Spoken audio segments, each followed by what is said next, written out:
आरक्षण मिला है वो किसी भीख में नहीं मिला है। हमको जो आरक्षण इसलिए मिला है क्योंकि यहाँ पे हमारी 100% जमीन है। और अगर हमारा आरक्षण जो 100% का आरक्षण है, जो 5वीं अनुसूची के प्रावधान के अनुसार हमको जो आरक्षण प्राप्त, सबको जोहार, जय जोहार, जय आदिवासी, जय हिंद प्रदेश।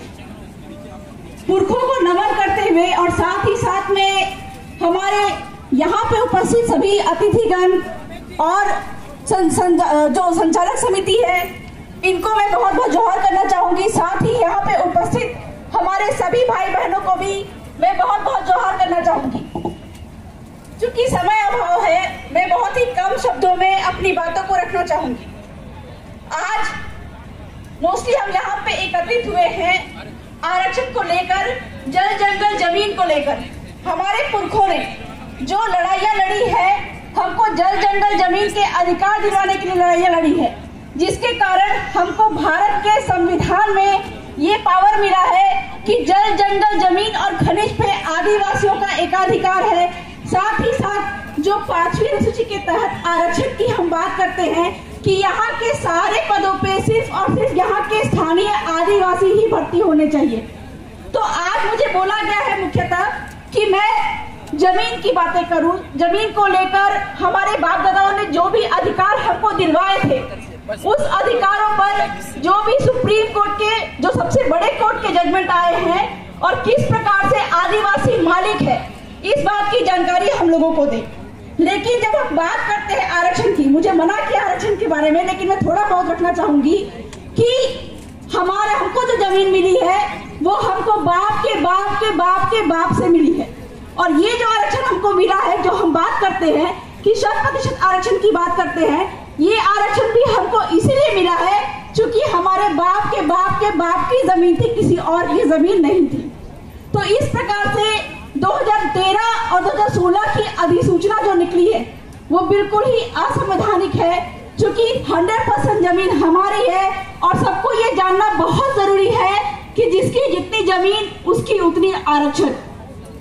यहाँ पे प्रतापगढ़ की बात करूं, इतिहास से हम जाएंगे तो सिर्फ और सिर्फ आदिवासियों की जमीन थी। और वर्तमान के समय में जो जमीनें लोगों से छीनती जा रही है, हमारे आदिवासियों से छीनती जा रही है, जंगल, नदी, तालाब, खनिज जो छीनते जा रहे हैं और जो बाहरी लोगों को यहाँ पे बसाया जा रहा है, उससे क्या है कि हमारे जो आरक्षण पे भी प्रभाव पड़ा है।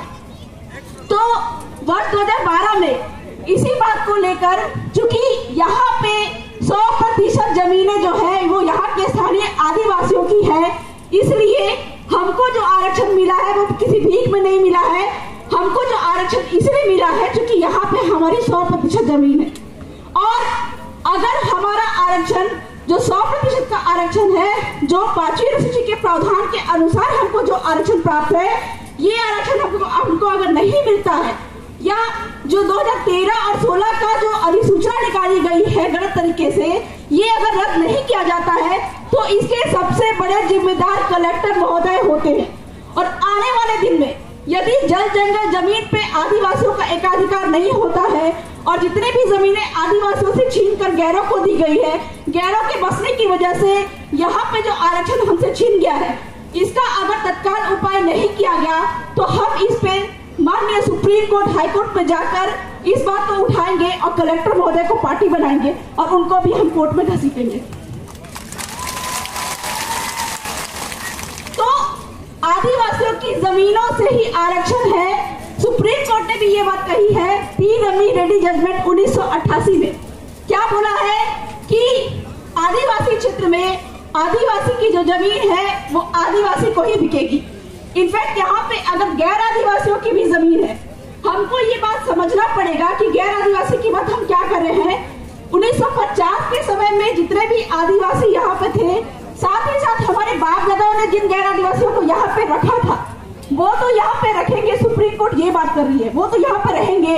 उनके जो वंशज है, उनके जो बेटे हैं, वो भी यहाँ पे रहेंगे। लेकिन वो किसी को जमीन देंगे तो किसी गैरों को जमीन नहीं देंगे। वो अगर जमीन बेचेंगे तो सिर्फ और सिर्फ आदिवासी को ही बेचेंगे। तो ये प्रावधान सुप्रीम कोर्ट ने कहा 3 अमी रेड्डी जजमेंट में कि आदिवासी की जमीन जो है वो आदिवासी को ही बिकेगी। गैर आदिवासी की भी जमीन अगर यहाँ पे है तो वो भी सिर्फ और सिर्फ आदिवासी को ही बिकेगी।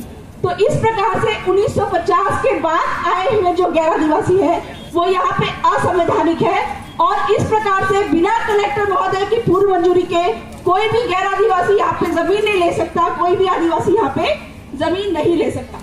क्योंकि आपका जो जमीन का जो कानून है राजस्थान टेनेंसी एक्ट 1955, उसमें भी ये बात साफ साफ लिखा हुआ है कि आदिवासी की जमीन आदिवासी को ही बिकेगी और एससी की जमीन जो है वो एससी को बिकेगी। और ये जो जमीनें जब बिकेगी तो बिना कलेक्टर की पूर्व मंजूरी की जमीनें नहीं बिकेंगी।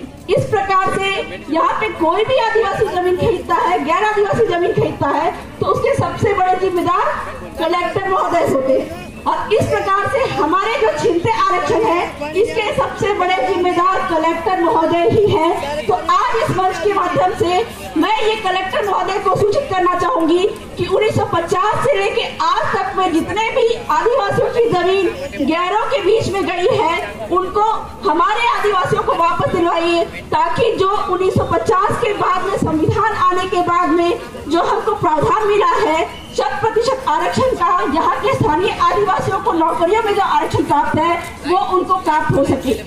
और अगर 1950 के बाद में जितनी जमीन गैर आदिवासियों के पास में गई है इसका तत्काल सॉल्यूशन नहीं किया गया, आरक्षण का तत्काल प्रावधान नहीं किया गया, तो हम आने वाले दिन में कलेक्टर महोदय को भी कोर्ट में घसीटने से पीछे नहीं हटेंगे। तो बहुत ज्यादा नहीं बोलना चाहूंगी, अभी बहुत सारे कार्यक्रम बाकी है और वक्ता भी बहुत है।